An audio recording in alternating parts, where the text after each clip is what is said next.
সুরঙ্গ ও দাগির পর তৃতীয়বারের মতো একসাথে পর্দায় ফিরছেন আফরান নিশো ও তমা মির্জা। একাধিক সূত্র জানিয়েছে, দুর্গাপূজাকে সামনে রেখে নির্মিতব্য নতুন একটি সিনেমায় জুটি হচ্ছেন নিশো তমা। নাম চূড়ান্ত না হওয়া এই ছবিটি পরিচালনা করবেন ভিকি জাহেদ। এটি হবে তার প্রথম পূর্ণদৈর্ঘ্য চলচ্চিত্র। যোগাযোগ করা হলে নিশো ও তমাকে নিয়ে নতুন সিনেমা নির্ধারণের খবরটি অবশ্য অস্বীকার করেছেন ভিকি জাহেদ। তিনি বলেন, এ ধরনের কোনো খবর সত্য নয়, আমি পুলসিরাত বানাচ্ছি সেটাই জানি। ছবির সংশ্লিষ্ট একাধিক নির্ভরযোগ্য সূত্র দাবি করেছে, এই আগস্টেই আফরান নিশো ও তমা মির্জা নতুন এই সিনেমার শুটিংয়ে অংশ নেবেন। জানা গেছে, কয়েকদিনের মধ্যেই প্রধান চরিত্রের শিল্পীদের নিয়ে স্ক্রিপ্ট রিডিং সেশন শুরু হওয়ার কথা রয়েছে। এরপরেই ঢাকায় শুরু হবে রেকর্ডিং।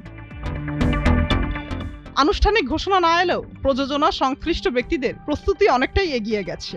এখন শুধু আনুষ্ঠানিক ঘোষণার অপেক্ষা। ছোট পর্দা মাতিয়ে ওটিটি এবং বড় পর্দায় নিজের যাত্রী নিয়েছেন আফরান নিশো। স্ক্রিপ্ট নির্বাচনে বরাবরই তিনি দারুণ খুঁতখুঁতে। অন্যদিকে তমা মির্জাও নিজেকে প্রমাণ করেছেন ভার্সেটাইল এক অভিনেত্রী হিসেবে। তাদের এই পুনঃসংযোগ নিয়ে নিশো জানান, দর্শককে নতুন কিছু দেওয়ার তাগিদ থেকেই আবারও এই জুটির একসঙ্গে কাজ করা। চরিত্রগুলোর মনস্তাত্ত্বিক টানাপোড়েনই এই গল্পের প্রধান আকর্ষণ। আর তমা মির্জার মতে, নিশোর সাথে স্ক্রিন শেয়ার করা মানেই অভিনয়ে নতুন চ্যালেঞ্জ নেওয়া। নিশো তমা জুটির আগের দুই সিনেমা সুরঙ্গ ও দাগির মতো এবারের ছবিটিও প্রযোজনা করছে আলফা আই। মুক্তা আমিন, ভোরের কাগজ। সবচেয়ে